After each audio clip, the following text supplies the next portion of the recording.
Assalamualaikum warahmatullahi wabarakatuh. Bismillahirrahmanirrahim. Alhamdulillahi rabbil alamin. Wal aqibatu lil muttaqin wa la udwana illa 'alal zalimin. Ashhadu an la ilaha illallah wahdahu la syarikalah wa ashhadu anna Muhammadan abduhu wa rasuluh. Allahumma salli wa sallim wa barik ala Muhammad wa ala alihi wa sahbihi ajma'in. Muslimin dan muslimat, mudah-mudahan dirahmati Allah. Kita membaca tafsir surah Yasin pada ayat yang ke-66. Baik, kita baca sama-sama. A'udzu billahi minasy syaithanir rajim.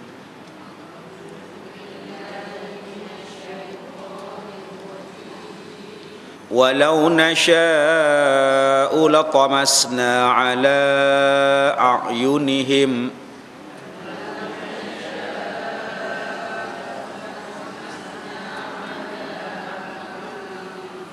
fastabaqus sirata fa anna yubsirun. Walau nasha'u lamasakhnahum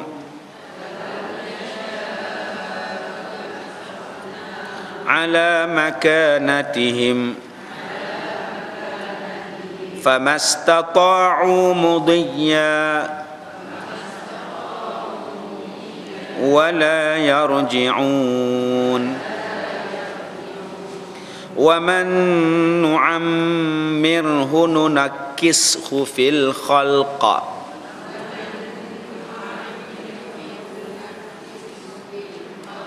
أَفَلَا يَعْقِلُونَ وَمَا عَلَّمْنَاهُ الشِّعْرَ وَمَا يَنبَغِي لَهُ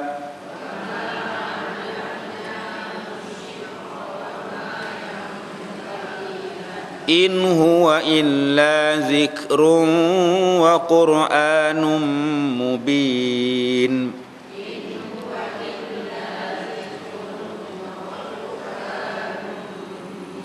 لينذر من كان حيا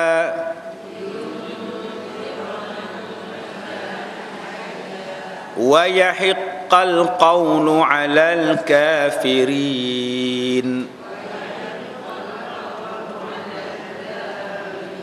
Sadaqallahul azim.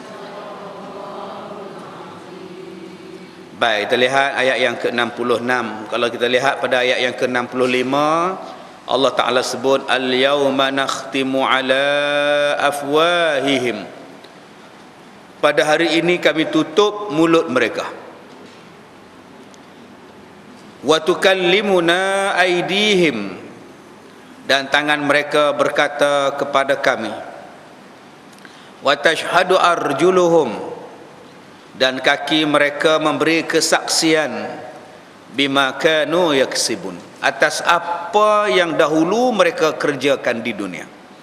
Allah Ta'ala sebut dalam ayat ini, Allah Ta'ala kata di hari kiamat Allah tutup mulut, Allah biarkan tangan dan kaki ini bercakap. Tangan bercakap, kaki jadi saksi atas apa yang kita buat. Dan saya dah huraikan pada tuan-tuan, bukan setakat di akhirat kaki dan tangan ni boleh bagi tahu apa yang kita buat. Sekarang ni pun kita dah boleh tahu manusia ni buat apa dengan cap jari dia. Nak tahu banyak benda ni dengan jari dia lah. Jari kita dalam dunia ni tak pernah sama di antara satu orang dengan orang yang lain. Cap jari kita tak sama. Kuku kita pun tak sama. Air tangan kita ni pun tak sama di antara satu sama lain. Sebab tu dia ada nama DNA. DNA ni boleh mari daripada hujung jari kita ni, enzim ni. Sekarang ni kalau kita nak tahu banyak maklumat tentang badan kita, datangnya daripada hujung jari kita. Nak cek kencing manis pun cocok pada jari. Ada dia pergi cocok telinga. Nah, pergi cocok pak telinga, pergi ambil darah, tak tahu. Dah dia ambil hujung jari kita. Dia ambil di situ. Kita kalau nak cek kita punya jantung, kita koma tak sedar ke ICU ke, duduk dalam hospital, doktor akan ambil lekat pada jari kita, maka keluarlah kita punya dekat parameter bacaan dia, BP berapa, jantung kita berapa. Daripada sini jari boleh bagi tahu. Sekarang nak start kereta pun dengan ibu jari. Dulu nak start kereta jenuh pulas dengan kunci lah, tak payahlah, dengan jari boleh start kereta. Nak buka kereta pun dengan jari kita. Yang polis buat forensik cari orang pecah rumah, siapa yang duk mencuri dengan cap jari tu lama dah. Sekarang ni dengan jari. Rupa-rupanya bukan setakat boleh berlaku di hari kiamat, di dunia sekarang pun tangan dah boleh bagi tahu banyak benda pada kita. Begitu juga dengan kaki. Kita boleh siasat orang melalui tapak kasut dia, tapak kaki dia. Kita boleh bagi tahu. Kalau tangan tak boleh bagi tahu, kaki akan bagi tahu. Saya kata dah tadi, kalau kita sakit jantung ke, koma ke, duduk dalam hospital, depa bubuh wire dekat tangan. Kalau tangan tak boleh bubuh, pasal darah dah tak sampai, depa akan tukar pergi ke kaki pula. Kaki pun boleh bagi tahu dekat kita apa yang keadaan tubuh badan kita sendiri. Itu di dunia. Di dunia Allah Ta'ala ciptakan macam itu. Di hari kiamat Allah Ta'ala dalam ayat disebut apa yang kita buat insya-Allah akan diberitahu oleh tangan dan kaki. Mulut diam. Kenapa tangan dan kaki bercakap? Sebab dua benda inilah yang buat. Dua benda inilah yang buat. Aku nak rompak dia kata aku nak rompak orang tu. Kalau kaki dia tak pergi, jadi tak rompak. Dia sebut di mulut je, aku nak ragut lah, rantai Kak Limah tu labuh sangat. Tapi kalau tangan dia tak ragut, jadi tak ragut? Tak jadi. Yang buat kerjanya ialah tangan dan kaki. Kaki yang start motor pergi ragut orang, telinga tak start. Ada orang start motor dengan telinga. Yang pulas minyak motor tangan. Jarang orang pulas minyak motor dengan kepala. Jadi yang akan buat kerja itu ialah kaki tangan. Sebab itu mana-mana orang yang buat kerja dipanggil kaki tangan. Kelang Encik ada berapa kaki tangan? Saya ada 100 kaki tangan. Kaki tangan tu maksudnya orang. Pasal apa dia tanya, Kelang Encik ada berapa mata telinga? Dia tak sebut. Pasal yang buat kerjanya ialah kaki dan tangan. Baik, ayat yang ke-66. Walau nasya, walau dan jika. Walau dan jika. Bahasa Melayu pun walau juga. Dan, wa tu dan, lau tu jikalau. Dijadikan dan jikalau. Orang Melayu tu ambil jadi walaupun begitu. Dia tiru sekali. Padahal wa dan lau jikalau. Jikalau abang merindu, tu jikalau kan. Sebutlah namaku. Lagu apa ya? Tahun 58. Walau nasya, dan kalau kami nak. Na tu Allah. Na tu dhamir kepada ganti nama Allah. Na kami. Sya'u, dan jikalau kami nak, la tamasna ala a'yunihim, kami hapuskan atas penglihatan mereka. Allah Ta'ala kata nikmat yang Allah Ta'ala bagi pada kita ni banyak. Allah Ta'ala bagi kepada kita nikmat pokok-pokok, sampai Allah kata wa in ta'udu ni'matallahi la tuhsuha. Kalau kamu nak kira nikmat Allah, tak terkira. Nak ambil kalimah-kalimah Allah ni, ambil air laut tu. Air laut sekarang ni ada 7 lautan yang besar, didabelkan lagi 7 lautan yang besar. Jadi dakwat pokok-pokok dalam dunia ni jadi pen, dicelup jadi dakwat laut, ditulis kalimah-kalimah Allah, tak habis lagi tulis kalimah Tuhan. Punya banyaknya nikmat yang Allah Ta'ala ciptakan. Kata Allah, salah satu nikmat yang Allah Ta'ala sebut di sini ialah a'yun, mata. Ainon, mata. Antara nikmat yang Allah Ta'ala bagi pada kita ialah mata. Sekarang saya tanya pada tuan-tuan, nak sejuta ke nak buta? Cita-cita. Ni sejuta, tapi dua-dua mata kena bagi kat saya. Jadi buta macam Kasim Selamat. Nak duit ke nak mata? Nak mata. Makcik nak duit ustaz? Buatlah. Duit ada tapi kalau tak nampak nak buat apa? Mak, duit mak tu, ayah beli kereta mak lawa lah mak. Elok mak jual mata mak, dapat beli kereta. Nak buat macam mana? Dapat tengok boleh macam mana, tak dapat tengok buta. Nikmat tu sebab tu Allah Ta'ala sebut nikmat mata. Kita ni tiba-tiba pitam rasa apa? Gelap mata, tak nampak, menggagau. Sebab tu Allah Ta'ala kata, kalau kami nak, kami boleh butakan mata kamu dalam sekelip mata. Tengah-tengah celek, tiba-tiba buta. Tuhan boleh buat. Siapa yang boleh mencelekkan kamu?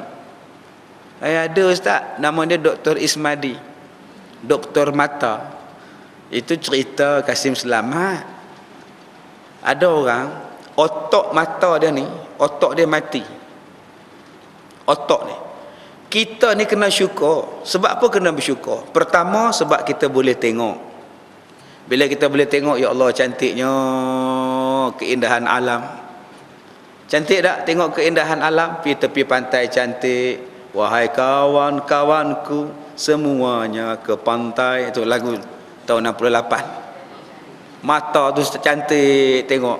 Wahab tu lagu tu lah. Siapa nama Wahab untung dalam lagu. Tuan-tuan, mata nikmat. Yang kedua, nikmat nombor 2, ada air mata. Kalau air mata tak ada, rosak kita. Sebab tu Allah Ta'ala bagi kepada kita mata tu ada air. Bila ada air kita tak sakit, kita tak perit, saraf kita okey. Orang yang mata dia tak ada air, saraf dia kering. Bila saraf dia kering, dia sakit mata. Mata kita berair. Berair itu nikmat. Nombor 3, nikmat pada mata itu apa? Dia boleh kelip, dia buka. Kelip, buka. Kelip mata. Cuba tuan-tuan, tak berkelip. Lengoh tak? Orang nak minang tak jadi. Makcik tu main minang anak dara. Anak nama apa? Nama Siti. Tak berkelip, lari dah makcik tu. Kamu ni robot ke apa? Tapi kalau berkelip banyak sangat pun orang lari. Kamu nama apa? Siti. Dia ni bateri habis ke apa ni? Sebab itu bila kita berkelip kita buka. Bila kita kelip kita buka, itu nikmat. Kelip mata tu nikmat. Bayangkan tuan-tuan kelip tak buka-buka. Tuan-tuan pejam mata tak boleh buka. Pejam mata tak boleh buka. Saraf rosak. Kena angkat kelopak mak pasal apa mata ni. Ada orang yang bila dia pejam dia tak boleh buka. Sebab saraf dia dah rosak. Dia kena ambil manci api pergi tongkat. Jadi kita sekarang ni buka boleh, pejam boleh, celek boleh, semua boleh. Itu nikmat. Mengalir air mata pun boleh. Mengalir air mata tu nikmat.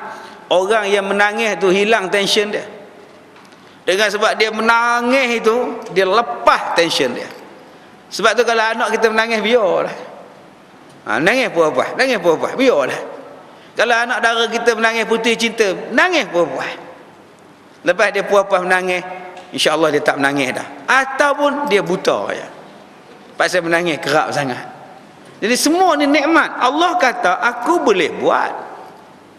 Dalam masjid kita hari ini, kalau Tuhan kata butakan seluruh masjid Serdang Permai ni, semua boleh jadi buta.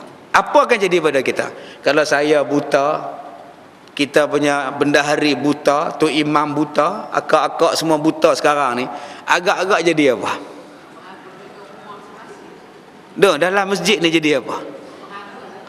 Itu yang Allah sebut fastabaqus sirat. Berlumba-lumbalah mereka mencari jalan. Woi, apa hal buta ni? Hang belaga aku belaga hang. Ada yang belaga kipas, ada yang belaga cermin, ada belaga dinding, ada yang menangis, ada yang duduk saja.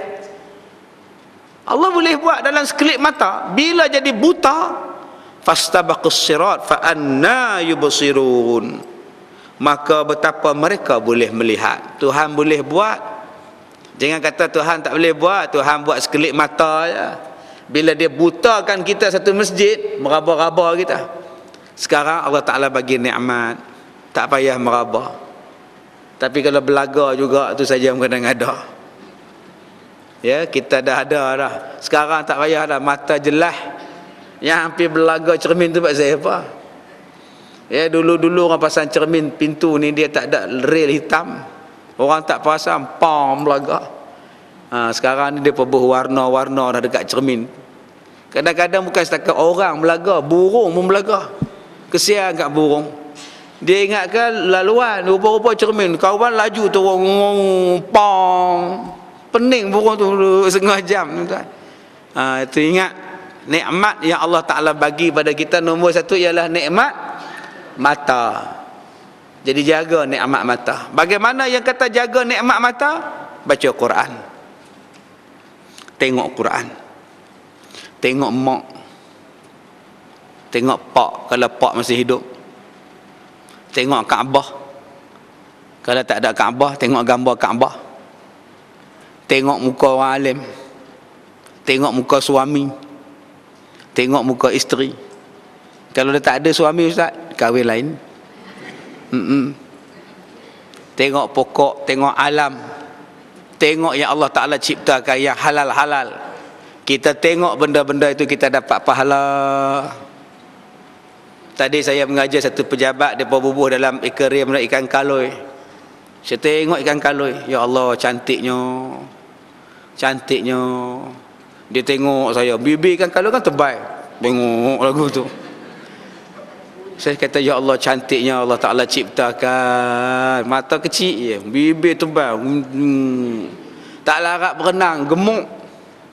Saya bercakap dengan dia, itulah makan banyak dah gemuk, tak lalu berenang lah. Dia tengok muka saya. Orang-orang tengok ustaz ni gila ke apa ke? Saya suka tengok ikan cantik, ikan kelisa cantik, ikan laga cantik, ikan kaloi cantik. Tuan-tuan tahu tak, ada orang yang mak ada ikan kaloi, bawang putih, bawang merah. Itu filem tak betul, cerita gila. Ada ke mak ikan kaloi tuan-tuan? Lalu mari nasi Maluku, sayur keladi untuk bondaku, si ikan kaloi lo. Kesian tuan-tuan. Ada ke mak ikan kaloi, gila ke apa ke? Jadi tuan-tuan, kita tengok nikmat Allah tu besar tu, kita kata Masya Allah, sempurnanya ciptaan Tuhan. Dapat pahala. Dapat pahala tuan-tuan. Pasal kita puji ciptaan Tuhan. Yang dapat dosanya nengok peha orang. Duk nengok peha orang, tengok aurat orang, tu yang dosanya. Sebab tu kita duduk dalam kampung ni, alhamdulillah, semua orang Islam, syukur pada Allah. Ya, tak ada masalah. Jadi akak-akak ni jangan nengok laki orang, nengok laki kita. Ni kadang-kadang laki orang basuh motor, tak ada baju, seluar saja. Kita ni pantang nengok dia pula. Tengok dia pula, ya Allah, bulu dadanya daripada perut sampai ke muka. Kita nengok suami kita pula, bulu apa pun tak ada, ya Allah, kata dia. Yang ni jadi rosak ni. Laki aku piano je. Yang kata tak boleh tengok orang ni bukan setakat masa dia hidup, masa dia mati pun, kalau dia aurat pada kita, tetap kita tak boleh tengok. Kalau masa dia hidup pun kita tak boleh tengok, apatah lagi kalau dia sudah mati, lagi-lagi tak boleh tengok, pasal dia tak boleh mengelak diri. Kalau kita nengok orang tak pakai baju, dia tengah basuh motor, dia tengok orang sebelah ngendak dia boleh lari masuk dalam rumah, dia malu. Tapi kalau mayat, kita tengok mayat Pak Luman mati, kita tengok waktu dia mandi mayat, kita tak boleh tengok. Dia tengoknya orang yang mandi mayat je, ataupun isteri dia tengok lah. Ini apa hal jiran tetangga sibuk nak selok plastik biru, nak tengok juga mayat apa hal. Sebab tu kalau boleh, kita kalau mandi mayat dalam rumah kita, kalau boleh mandi mayat dalam bilik tidur kita, tak ada siapa nengok mayat kita. Bawa kantong mandi mayat tu, usung dalam bilik tidur, mandikan dalam bilik tidur kita. Yang tengok anak kita tukang mandi mayat, ataupun suami kita atau isteri kita, dah. Yang lain-lain jangan sibuk, duduk diam-diam. Tapi kita sekarang ni buat rumah tak ada bilik mandi luar. Bila mati semua pasang plastik biru depan. Kawan ni selok, kawan ni nengok, kawan ni tengok, akhirnya dia nampak aurat. Dia kalau boleh pesan pada suami kita, ya abang, kalau yoh mati bang, mandi dalam bilik tidur ya. Bawa ke tempat mandi masjid tu, masuk dalam. Tapi takut ustaz, malam kan dia datang. Allahu akbar. Apa datangnya? Dia dah pindah ke alam lain. Tak ada lah seram, rasa macam dia mandi ustaz, biarlah dia. Kita kadang-kadang perasan tu akhirnya jadi susah pada kita. Dah mati, dia tak ada hubungan dengan kita dah. Dah dia ke alam lain, kita ke alam lain. Baik, itu mata nombor satu. Walau nasya'u lamasakhnahum ala makanatihim. Dan kalau kami nak, walau nasya', dan kalau kami nak, lamasakhnahum, kami akan ubah rupa mereka, ala makanatihim, famastata'u mudiyan wala yarji'un, mereka tidak mampu berjalan terus dan tidak pula dapat kembali. Allah Ta'ala kata kami boleh ubah. Sekarang kita boleh berjalan? Boleh. Berlari? Boleh. Merangkak? Semua boleh. Kalau kami nak, kami boleh jadikan kamu mundur tak boleh, maju pun tak boleh, kamu duduk je di situ. Allah boleh jadikan kita lumpuh. Allah boleh jadikan kita stroke. Berapa ramai sahabat-sahabat kita, suami kita, isteri kita, sekarang anak kita, opah, tok wan kita sakit. Dulu main bola, sekarang tak boleh main bola, kena Parkinson. Dulu bertinju kuat, sekarang Parkinson.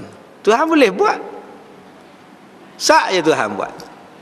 Dulu ya Allah, lari laju Yaman, sekarang dua-dua belah kaki tak boleh bergerak. Dulu sihat, panjat rumah, jatuh sekelip mata je, sebelah badan lumpuh, Tuhan boleh buat.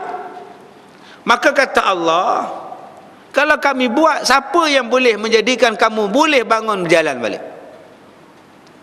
Ini dia. Allah Ta'ala sebut pada kita nikmat yang Allah Ta'ala bagi nombor dua selain pada mata, ialah nikmat bergerak. Bergerak ni nikmat tuan-tuan. Kalau kita duduk atas katil tak bergerak jadi apa? Kencing manis naik, badan jadi gemuk, perut jadi boroi, duduk tengok siling. Jemu tak? Jemu. Tengok TV, jemu. Kita nak bergerak. Nak bergerak kita. Kalau tak boleh bergerak di luar rumah, dalam rumah pun jadilah. Bergerak pergi ke dapur, sekejap lagi pergi cuci bilik mandi, sekejap lagi tengok kipas rosak dia ganti. Seronok dia. Dia tengok pokok bunga tak bersiram, dia siram.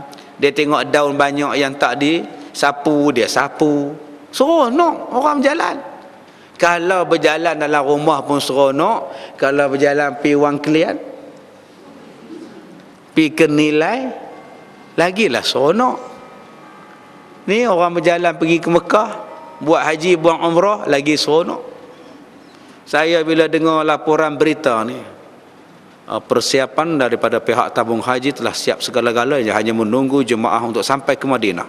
Mereka akan ditempatkan di Hotel Movenpick dan hotel yang berhampiran dengan Masjid Nabawi. Dengar macam tu pun seronok dah. Terbayang-bayang macam kita yang duduk sana tu. Pihak tabung haji mengesahkan bahawa mereka telah menyiapkan hanya menunggu jemaah untuk datang ke Madinah sahaja. Ya Allah, rasa kita pun nak pergi juga. Seronoknya jiwa kita tu. Ini dia. Tapi kalau dah tak boleh berjalan, nak ke haji ke, nak ke Mekah ke Makji, bola otak kamu kata dia. Aku bukan kata nak ke Mekah ke beli ayam, aku tak boleh pergi, kamu je perli aku je. Tension. Sebab itu orang yang tak boleh berjalan, kadang-kadang dia marah isteri dia. Cepatlah nasinya mana? Ya Allah, lembab. Padahal siapa yang lembab? Dia lah lembab, jalan pun tak boleh, cakap banyak pula. Tapi dia duk marah isteri dia. Kadang-kadang dia marah isteri dia sampai dengar jiran-jiran. Cepatlah aku lapar ni. Lambat tu, hege-hege. Tak padan dengan lumpuh. Kalaulah isteri tu tinggalkan dia, isteri ni ambil air, ambil tisu, ambil kain, basuh berak dia. Basuh berak. Pakai pampers dekat dia. Ya Allah, sabar je lah. Tapi tangan suami tu laju je nak tampuk isteri dia. Ada isteri yang sabar bela suami macam itu. Ya. Sampai isteri dia kata kalau boleh mulut dia lumpuh sekali kan bagus. Ini tangan kaki je lumpuh, mulut popet. Banyak pahala tu. Akak-akak kalau dapat suami macam itu, akak-akak bela, ya Allah, besarnya pahala. Tapi jangan merungut. Jangan merungut, tak guna punya jantan, jangan. Sabar. Allah bagi pahala. Kalau kita ada isteri macam itu, sabar, Allah bagi pahala. Isteri diuji dengan breast cancer 20 tahun. Sikit dia makannya breast, lama-lama habis sebelah.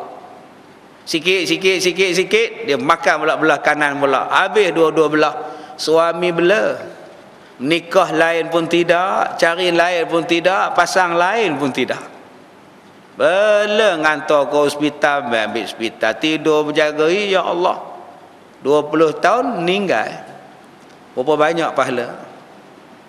Banyak pahala tuan-tuan. Tapi kena sabar dan redha lah. Allah kata kami boleh buat. Dalam sekelip mata, tangan kita yang boleh angkat, tiba-tiba tak boleh bergerak, Tuhan boleh buat. Kaki kita yang boleh melangkah, Tuhan boleh buat. Sikit saja. Hanya dengan satu urat tersilap, kaki tak boleh melangkah. Dengan satu urat saja tersangkut dekat tengkuk, udah tak boleh tengok. Kita duduk gelak, prup, bunyi itu prup. Woi, bunyi apa itu? Lepas tu langsung tak boleh tengok. Abang, apa kata dia? Oh, sudah tu tak. Apa ya abang ni macam robot? Entahlah. Aku tak boleh corner tengkuk aku. Macam mana tuan-tuan? Nak bawa kereta pun susah. Steering tak bergerak. Kita sekarang nak tengok orang kiri kanan, nak corner, nak masuk simpang, kita tengok kiri kanan. Kalau dah tengkuk tak boleh bergerak, tuan-tuan nak tengok macam mana? Susah tuan-tuan. Ingat senang, ingat susah ke Tuhan nak bagi macam itu? Tak. Senang sangat. Hanya dengan putus satu urat. Dia darah tinggi, urat dia tegang, tak pantang pula, makan macam-macam, daging tiap-tiap hari, putih. Bila putih macam mana nak sambung tuan-tuan? Cerita. Boleh tuan-tuan pergi jumpa doktor, sambunglah balik doktor, dah tahu wayarnya putih.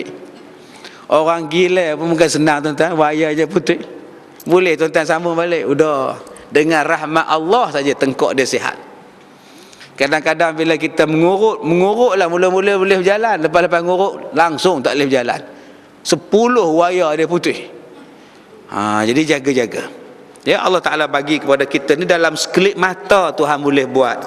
Dan bila Tuhan bagi kita ni sesuatu ujian, dengan lumpuh, dengan sakit, bergerak tak boleh, mengundur tak boleh, maju pun tak boleh. Baik, nombor 3 Allah Ta'ala sebut, wa man nu'ammirhu nunakkishu fil khalq afala ya'qilun. Wa man, wa apa makna? Dan man, siapa? Man, bahasa Arab man, siapa. Kalau lori, man juga kan, jenis lori, man. Orang Melayu kalau man, orang Hindustan kalau man, perasaan. Satu perkataan banyak makna. Man, siapa. Man, laki-laki. Man, lori trailer. Man, bahasa Urdu, perasaan. Ya, perasaan. Jadi kalau tuan-tuan tengok cerita Hindustan, mere men, perasaan saya. Mera men, nampak panjang jeman dia. Perasaan saya. Okey, perasaan saya tu. Allah ni Maha berkuasa. Satu perkataan banyak maknanya. Baik, kata Allah, waman, dan siapa. Nu'ammirhu, kami panjangkan umurnya. Panjang umurnya, kami panjangkan umurnya. Nunakkishu fil khalq, maka dia akan menjadi, kami akan kembalikan dia kepada kejadiannya yang awal-awal. Allah Ta'ala kata kalau siapa-siapa yang umur dia panjang, Allah Ta'ala kata kami akan jadi dia macam dia mula-mula lahir. Cuba tengok budak yang mula-mula lahir, dia berak di mana? Di pampers, di kain, di seluar. Manusia kalau umur dia panjang, dia jadi nyanyuk, dia berak di mana? Kain seluar dia, kena pakai pampers orang tua. Sama tak? Sama. Budak-budak lahir ada gigi. Orang tua kalau dah panjang sangat, tak ada dah, tinggal gigi palsu je. Itu pun nasib baik pakai Polident. Sebab itu bila dia dah tua, gigi tak ada, anak-anak dia semua cabut gigi dah, rendam dalam gelas. Takut nanti dia telan gigi palsu dia. Dah tua, tak ada gigi dah, dicabutnya gigi buh. Jadi tuan-tuan, kalau anak-anak cabut gigi tuan-tuan buh dalam gelas, tu tanda-tanda tak lama, kena insaf diri. Budak-budak yang baru lahir, bila dah tak ada gigi, boleh makan ayam, boleh makan nasi. Mereka makan apa? Kanji. Orang tua-tua kalau dah tak larat sangat dah, mereka tak bagi burger dah, tercekik mati, mereka bagi bubur, mereka bagi kanji. Budak-budak kecil, kalau dia nak, dia buat apa? Dia menangis. Orang tua yang dah nyanyuk, kalau dia nak, dia menangis juga. Apa boleh buat? Budak-budak kalau dia nak satu-satu benda, mak dia tak bagi, apa dia buat? Kaki dia kerah. Montor-montor, kaki kerah, tuan-tuan bawa anak pergi supermarket. Nak Ultraman. Kita kata dah banyak di rumah. Bapak kamu buat Ultraman juga, kata dia. Nak yang itu. Dia buat kaki kerah. Opah dia heret budak tu. Kaki dia lembek tak? Turun tangga pun pak. Itu budak kalau dia nak. Orang tua yang nyanyuk, kalau dia nak macam itulah. Dia dah tak boleh ingat. Allah Ta'ala sebut, afala yaqilun, apa kamu tak berfikir? Budak-budak kalau dia dah boleh bercakap, kita faham. Kadang-kadang kita tak faham, adik cakap apa dik? Mau tak faham. Orang tua-tua kalau dia nyanyuk tak faham dah. Saat dia cakap ni dah tak boleh pakai dah. Kadang-kadang dia pakai kain ihram. Nak ke mana ni ayah? Haji lah. Haji apa bendanya? Bulan puasa ayah. Oh, dia turun pakai ihram. Serupa dengan budak-budak. Allah Ta'ala kata kalau kami panjangkan umur kamu, nescaya kamu ni akan jadi macam kamu mula-mula dilahirkan. Orang dilahirkan pakai bedak tak? Bedak-bedak kecil. Orang tua-tua pun bila dah tak larat, anak-anak pakai bedak sejuk. Budak-budak kecil bila lahir, siapa mandikan? Orang mandikan. Kita ni bila tua, siapa nak lap, siapa nak mandi? Kalau dah lumpuh semua, kalau dah nyanyuk semua, anak ke pembantu rumah akan mandikan. Sama macam budak-budak. Sebab itu Allah Ta'ala kata, kamu tak berfikirkah?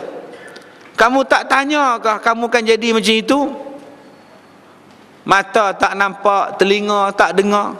Budak-budak yang mula-mula lahir, dengar tak? Tak dengar. Mata nampak tak? Tak nampak. 2-3 hari, 2-3 bulan lepas tu baru nampak, baru dengar. Macam itulah orang tua-tua. Telinga tak dengar, mata tak nampak. Budak-budak kalau pak tak layan, dia jadi apa? Merajuk. Mak tak peduli, jadi apa? Merajuk. Orang tua-tua adalah orang yang cepat merajuk. Tak balik raya pun menangis. Bila anak kita nak balik ni apa? Sabarlah, nanti baliklah dia tu. Dah 2 tahun lah bang. Getik benar saya tengok tuan-tuan. Tak balik raya pun menangis. Apalah, lemah tuan-tuan. Leceh kita ni. Ya, saya cukup lemah saya tengok baru ni. Baru ni saya tengok satu rancangan askar. Ya, pengalaman dia beraya dalam hutan. Wartawan temu ramah dia, apa perasaan beraya dalam waktu bertugas dalam hutan ni. Saya teringat anak saya, isteri saya. Askar boleh menangis apa?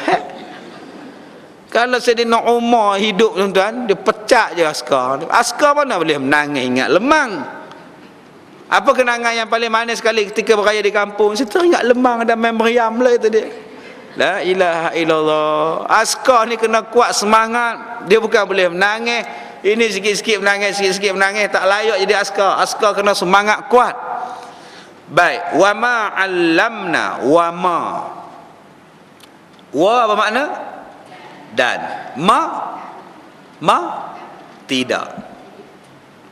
Dan tidak. Ma itu tidak. Ma ni banyak makna. Satu nama dia apa? Ma ismuka, apa nama kamu? Yang kedua, ma tu maknanya apa-apa. Apa-apa lah, apa-apa aja lah, ma. Wa ma khalaqtul jin, nombor 3. Ma tu maknanya tidak. Jadi ma ni banyak makna. Nombor 1, ma maknanya apakah. Ma nombor 2 maknanya apa-apa. Ya. Ma nombor 3 maknanya tidak. Ma muskilah, ma fi muskilah. Tidak ada masalah kata dia. Ma. Ustaz, kalau mama orang. Ya, mama cok papa grill. Mama tu mak lah. Jadi di sini Allah Taala sebut wa ma, dan tidak. Allamnahu, dan tidaklah kami mengajar dia. Dia tu siapa? Nabi Muhammad. Dan tidaklah kami mengajar kepada dia asy-syi'ra, syair. Wa ma yambaghilah, dan syair tidak layak bagi Nabi Muhammad. Kenapa ayat ini turun? Ayat ini turun kerana mereka mengatakan bahawa Nabi Muhammad itu baca Quran. Quran itu adalah syair. Orang-orang kafir kata Quran ni syair. Siapa yang mengajar Nabi Muhammad? Adalah tok guru bahasa Arab mengajar dia. Itu yang syair dia sedap.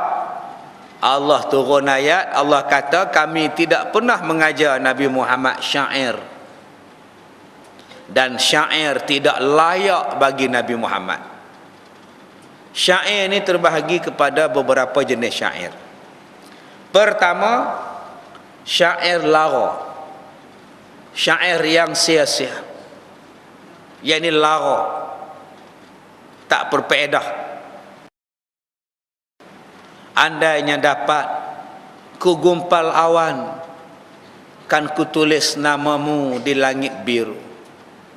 Biar semua orang membaca namamu di sana. Renti ingatlah.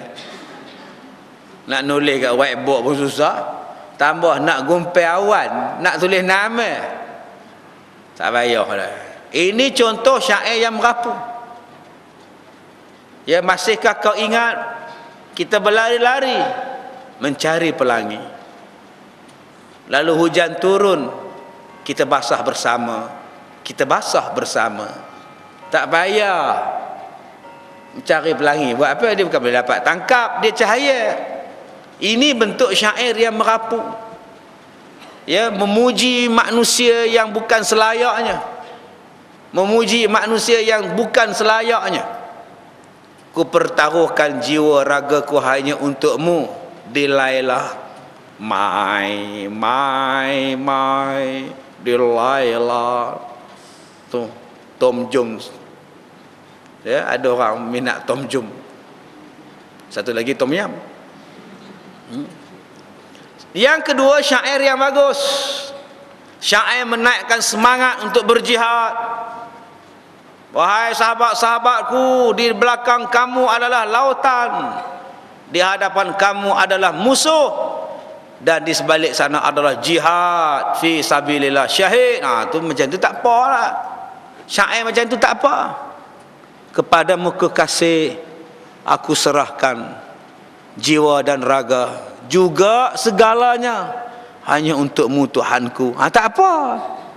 Syair macam tu tak apa. Ni syair merapu ni. Andaikan matahari terbit dari barat, cintaku tetap padamu. Astaghfirullahalazim. Ini contoh syair-syair merapu. Syair merapu macam inilah yang tidak layak untuk Nabi Muhammad sallallahu alaihi wasallam. Sebab tu kita tak mau syair-syair yang merapu-rapu. yang merosakkan akidah, yang tak ada makna. Kita nak syair-syair yang bagus, syair yang menaikkan jiwa kita. Aku menerima sepasang rama-rama yang keras di dalam kotak berkaca sempena hari jadiku. Sebenarnya aku tidak gembira menerimanya. Aku lebih gembira melihat rama-rama itu terbang bebas di pesta hari jadiku. Itu sajaklah tu syair. Faham ke? Aku menerima sepasang rama-rama dalam kotak berkaca di pesta hari jadiku. Sebenarnya aku tidak suka menerimanya, kerana aku suka melihat rama-rama itu terbang bebas di pesta hari jadiku. Kan dulu-dulu orang suka ambil rama-rama dalam kotak kaca, cermin, hadiah ke orang. Cantik tak? Cantik. Tapi kita dah bunuh rama-rama tu, dah mati. Baik kita biarkan dia bebas terbang, lagi bagus. Syair macam tu tak apa. Baik, Al-Quran ini bukan syair, kerana syair banyak salah. Quran tak pernah salah. Syair ni jemu. Syair ni jemu. Al-Quran tidak pernah jemu. Lagu ni sedap macam mana pun lama-lama jemu juga. Walaupun sedap, dia memang kata lagu P. Ramlee itu sedap. Kalau tiap-tiap hari tuan-tuan dengar jemu juga. Dalam air ku terbayang wajah adikku yang kuput. Kalau tuan-tuan tengah sedih lah, tuan-tuan sepak lah lagu radio tu. Kalau tuan-tuan tengah duk hilang barang emas hilang, suami menyanyi lagu tu, dalam air. Orang hilang barang emas tu dalam. Tengok tu, itulah dia ciptaan manusia. Kita jemu. Tengah-tengah duk dalam air, mati orang. Dia duk dalam air juga, anak mati dalam air. Abang ni anak mati pun abang duk menyanyi lagi. Tapi kalau ayat Quran, hilang barang. Hilang barang, manalah barang emas saya ni abang. Qul huwallahu ahad, Allahus samad. Insya-Allah abang bacalah Quran banyak-banyak, abang bacalah Yasin. Qul huwallahu, apa baca Yasin lah. Disuruhnya baca Yasin. Tak adanya jemu baca Yasin tu. Mati baca Yasin, susah hati baca Yasin, dia menenangkan jiwa kita. Sebab tu syair-syair ni kadang-kadang kita berjemu dengarnya. Walaupun tiap-tiap hari mula-mula sedap, lama-lama dah tak sedap. Tapi Quran ini dia akan sedap sampai bila-bila. Sebab tu bila kita baca Quran, bawa dalam sembahyang, tak ada jemu baca Fatihah. 17 kali sehari semalam kita baca Fatihah, ada jemu. Pergi ke Mekah Fatihah, datang ke masjid Fatihah, duduk di rumah Fatihah, sembahyang sendiri Fatihah. Tuan-tuan tak ada cadangan ke nak tukar ayat lain? Sembahyang tukar ayat lain, baca ayat lain lah pula emak, udah Fatihah je apa dia. Tak ada, tetap kita nak baca Fatihah, tak pernah jemu. Tambah pula dibaca dengan lagu yang sedap, suara yang merdu. Alhamdulillahi Rabbil Alamin Ar-Rahmanir Rahim. Tiap-tiap hari nak dengar. 20 rakaat sembahyang tarawih pun tak sedar, tak terasa pun. Sebab tidur. Kita ingat dia sembahyang, rupanya dia tidur kat tiang. Sembahyang tarawih di Masjidil Haram tu tak terasa saya, ustaz. Sedar-sedar 20 rakaat dah habis, ustaz. Yelah kamu tidur. Orang lain sembahyang memang kamu tak terasa. Baik, kemudian in huwa illa zikrun wa qur'anum mubin. Al-Quran itu tidak lain melainkan satu peringatan, zikrun. Islam ni agama nasihat. Ad-dinun nasihat, agama nasihat. Sebab tu dalam Islam penuh dengan zikrun. Al-Quran zikir, ceramah zikir, kuliah zikir, khutbah zikir, menasihati, zikir. Semua benda yang berlaku kepada kita ni zikir. Pokok, kita tengok pokok tu peringatan daripada Allah. Nama dia zikir. Macam mana pokok ni daunnya warna merah, daun itu warna hijau, yang ni pula pasal apa warna oranye daunnya. Tengok bunga raya, ya Allah cantiknya. Tengok bunga teh ayam, ya Allah berserinya, ya Allah. Padahal tumbuh di tempat yang sama. Di belakang rumah kita ada 3 pokok mempelam. Tapi 3 pokok tu mengeluarkan hasil yang tak sama rasa dia. Yang tepi ni masam sikit, yang tengah-tengah tu manis, yang nombor 2 tu berulat. Nampak tak tuan-tuan, Allah Ta'ala buat. Duduk di air yang sama, dapat hujan yang sama, tanah yang sama, tapi rasa berbeza-beza. Bila kita fikir kekuasaan Tuhan tu, ya Allah, Masya Allah, itulah nama dia zikrun. Daripada situ kita boleh buat peringatan. Masya Allah, hebatnya ya Allah. Daripada tunah yang kecil tiba-tiba jadi pokok kelapa, kemudian mati. Begitulah kita, daripada budak yang kecil besar udah tua, tak lama lagi jalan. Peringatan pada kita. Insaflah, zikrun. Tengok pada bukit, Masya Allah, bukit, besarnya bukit, tingginya gunung. Berat tak gunung? Berat. Besar? Besar. Tapi Allah offer pada gunung, wahai gunung, aku beri offer kamu jadi khalifah, takbir seluruh bumi. Kamu sanggup?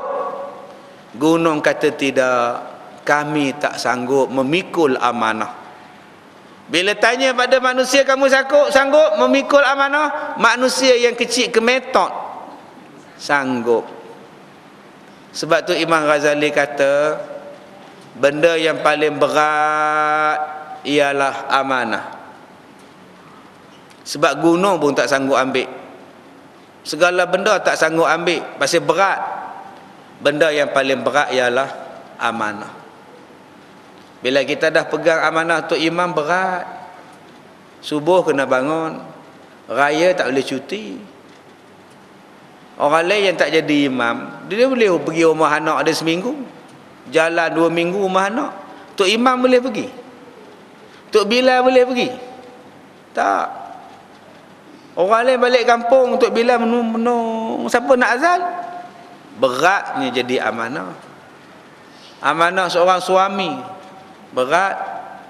Pasal Nabi kata dah, setiap satu benda dia ada hak. Inna li rabbika alaika haqqan wa li ahlika alaika haqqan wa li jasadika alaika haqqan. Disebut di situ, fasum wa aftir faqum fanam. Allah Ta'ala sebut, pada Tuhan kamu ada hak, pada isteri kamu ada hak, pada tubuh badan kamu ada hak. Bila kamu berpuasa, bukalah. Bila kamu bangun, tidurlah. Jangan terus tak tidur, bangun aja. Masing-masing ada hak. Itu amanah. Ya, amanah pemimpin lagi berat. Tapi sekarang orang berebut nak jadi pemimpin, dia tak tahu. Berat nak tanya.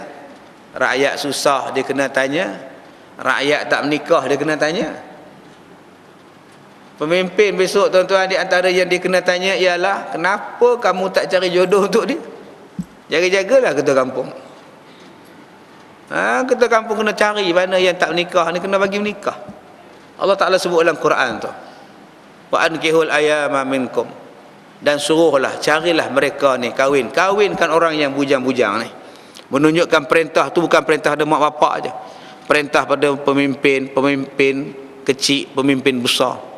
Cari jalan, jangan biarkan mereka ni tidak ada pasangan hidup, cari jalan. Baik. Yang kedua, Quran ini apa? Wa Quranum mubin, kitab yang memberi penerangan atas apa-apa benda sekalipun. Apa benda yang tuan-tuan tak faham, sila rujuk pada Quran. Quran akan bagi jawapan. Tuan-tuan nak cari ada tak makhluk asing di langit, di planet lain, ada tak makhluk asing? Rujuk Quran. Boleh tak kita hidup di bulan? Rujuk Quran. Boleh tak kita ni duduk di planet Marikh? Udah jemu duduk simpang pulai. Letih kata dia. Aku nak lari duduk di planet Marikh lah rasanya. Buka kebun sana. Boleh ke tidak? Quran bagi jawapan. Quran bukan setakat untuk baca Yasin orang mati je. Quran untuk semua. Nak memerintah, nak buat ekonomi, penyakit. Saya syorkan ustaz-ustaz yang ada pandai-pandai ngubah orang ni, buat rawatan-rawatan perubatan ni, buka lah hospital. Hospital mengikut Al-Quran dan Sunnah. Ni kalau saya tanya sakit semua sakit ni, tak boleh tidur ustaz. Pergi ke hospital tak mahu tidur ustaz. Nah, masuk hospital, hospital Quran dan Sunnah. Ni kalau tanya ni, tak kita sakit, anak sakit, tak tahu lah ustaz, malam-malam saya malam je menangis. Saya nangis je malam ustaz. Pergi ke hospital pun tak mahu je ustaz. Oi. Banyak dah macam tu. Makcik ni ustaz, sakit kepala, udah migraine ustaz. Oh, doktor pun dah tak lalu, udah macam-macam main dah buat lah. Migraine lah, main nu lah, main ni lah. Duk sakit kepala juga. Beribu berjuta orang sakit, ikut Quran dan Sunnah. Berubahlah secara Quran. InsyaAllah. Sebab tu dah sampai dah masa dia Malaysia ni kena buka satu hospital. Tak boleh lah nak buat kecil-kecil macam Darul Shifa, kena pergi ambil nombor lah, beratok daripada pukul 2 pagi, letih. Buat hospital, suruh kerajaan buka. Panggil Harun Din ke apa benda ke, pergi ngubah situ. Datuk Mak Kamus ke, Datuk Harun, semua oleh alim-alim semua ni buka. Di Perak, di berlambak ustaz-ustaz ni. Pusat rawatan sana, pusat rawatan sini, buat hospital. Ada bilik dia, ada wad dia, ada asrama dia, ada bilik rawatan, ada tandas, ada bilik doktor, ada bilik operation, ada bilik terapi, ada bilik bacaan Quran. Macam hospital betul lah. Ada mesin scan, nak tengok apa benda ada. Kena cari jalan. Sebab Allah sebut dalam ayat ini, Quran bukan syair, Quran bukan main-main. Quran itu merupakan peringatan kepada kamu daripada Allah dan menerangkan atas tiap-tiap sesuatu. Untuk apa Quran ini diturunkan? Liyunzira, supaya dia memberi peringatan, man kana hayya, kepada orang yang hidup. Al-Quran ini untuk orang hidup. Kita banyak baca untuk orang mati. Saya mati baru nak baca. Masa hidup haram baca. Baca majalah mangga, betik baca. Quran tak ada baca. Yang kedua, hidup di sini bukan makna hidup semata-mata. Hidup di sini maknanya hati orang yang hidup. Orang yang nak ambil agama, orang yang nak ambil Islam. Maka bila dia amalkan Quran, hatinya akan bertambah hidup. Tapi kalau hatinya mati, dengar ayat Quran dia benci, dia pekup telinga. Kalau buka TV tu orang baca Quran, cepat-cepat dia pulas TV lain. Kalau dia buka radio, sekarang kita ikuti bacaan Al-Quran yang akan disampaikan oleh qari kita Tuan Haji Ismail Hashim dan akan diterjemahkan oleh Datuk Syekh Makno Mansur Al-Hafiz. Cepat-cepat dia buka era tak ada Quran, dia benci. Pasang radio ayat Quran tu di atas tu speaker tu, dia komplain, ganggu orang nak tidur kata dia. Orang yang hidup hati dia, dia dengar orang pasang Quran pagi-pagi, Alhamdulillah, Alhamdulillah. Dah subuh rupanya, bangun pagi je dengar ayat Quran. Tak mulia ke? Perkataan apa yang lebih mulia daripada ayat Quran? Kita tidur nganga, tidur sampai pukul 5, bangun-bangun pukul 5:30, oh Mas Mona duk menyanyi. Elok ke? Dengar-dengar pagi-pagi dah menyanyi dah. Ya Allah. Tapi kita bangun pagi-pagi, kita terkejut bangun, tiba-tiba suara yang masuk itu, Kalimah-kalimah Allah, kalam-kalam Allah, kalam Tuhan. Nun wal qalami wa ma yasturun. Astaghfirullahalazim, 5:45, lagi 10 minit nak subuh. Perkataan pertama sekali, nun wal qalami wa ma yasturun. Bukannya lama, 15 minit je. Komplain. Sekarang dah tak ada. Bukan negeri kita lah, negeri lain dah tak ada, gitu dia. Ganggu orang nak selidor, gitu dia. Pulanglah tuan-tuan, yang bagi fatwanya alim-alim lah ke. Kalau nak ganggu orang bising, kuliah maghrib lagi bising. Pasang speaker atas, pompang 1 jam setengah. Kenapa tak tutup kuliah maghrib? Yang kita baca Quran pagi-pagi tu kejap je, 10 minit je. Anjing menyalak berapa jam? Tuan-tuan kalau berjiran lah dengan orang bukan Islam, bela anjing dia menyalak sehari berapa kali? Cerita tak terkira. Kenapa tak komplain? Azan ni 5 kali je. Tak ada orang azan pukul 3.30 sekali, 3.40 sekali, pukul 4 sekali, tak ada. Tapi anjing wow. Kenapa tak komplain? Kalimah azan dengan kalimah salakkan anjing, mana bagus? Tapi manusia sekarang mati hatinya. Dia marah azan bunyi, dia marah orang bang, dia marah orang baca Quran, dia marah. Sedangkan itulah kalimah-kalimah yang baik. Dahlah kamu tak baca Quran, kurang-kurangnya dengar orang baca Quran pun jadilah. Payah tuan-tuan. Ini yang Allah Ta'ala sebut. Allah kata pada apa? Pada kita, supaya memberi peringatan kepada orang yang hidup hatinya. Wa yahiqqal qawlu 'alal kafirin, dan tetaplah azab Allah kepada orang-orang yang kafir. Dengan sebab bantah Allah, bantah Quran, azab akan sampai pada kita. Jadi jangan kita bantah apa-apa jua hukum yang terdapat dalam Quran. Apa pun hukum tutup aurat, jangan bantah. Jangan bantah. Allah yang suruh tutup aurat. Jangan kita bantah, nutup je runsin. Jangan. Ini berkemban bakar lemang.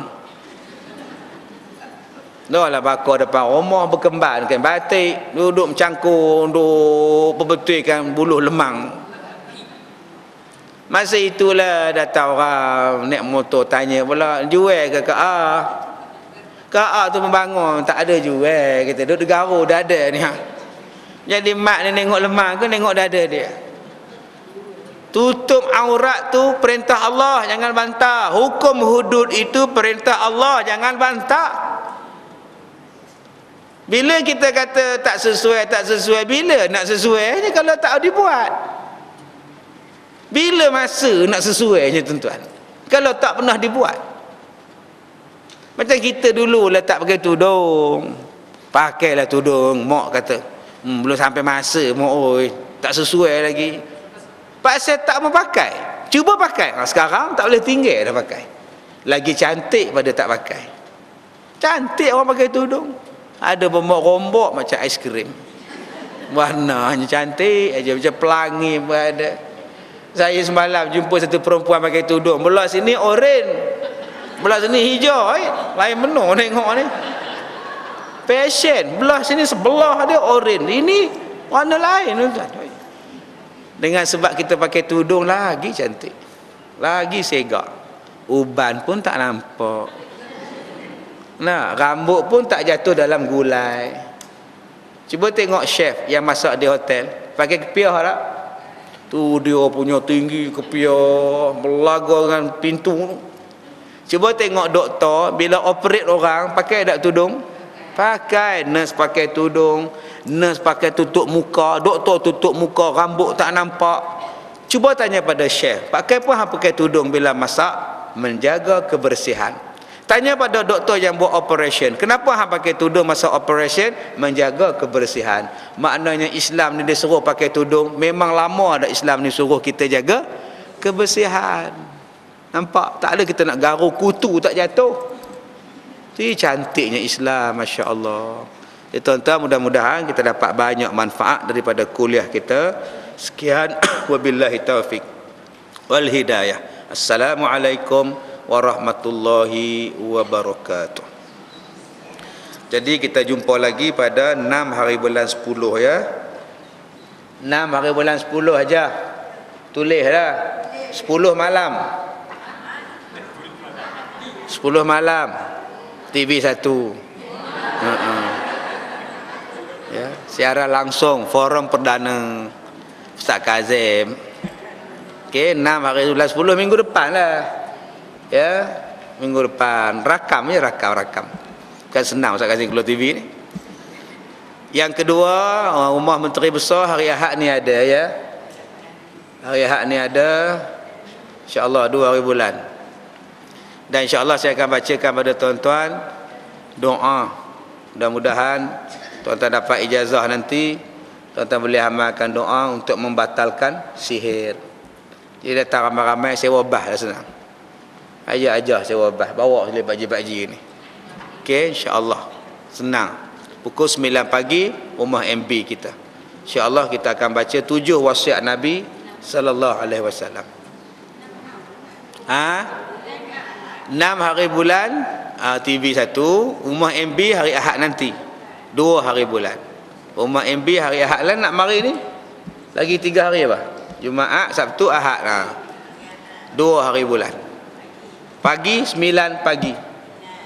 Okey ya. Baik, cukup. Saya nak balik dah. Wallahu a'lam. Minta maaf jika terkasar bahasa. Jadi tuan-tuan, Cik Ali dah ambil dah gambar semua ni. Ada ya. Jadi gambar ini akan keluar pada bulan 11. Bulan 10. Bulan 10 akan keluar nanti. Okey, nanti saya bagi tahu lah. Baik, cukup sekadar itu. Wallahu a'lam. Assalamualaikum. Okey, jumpa lagi. InsyaAllah.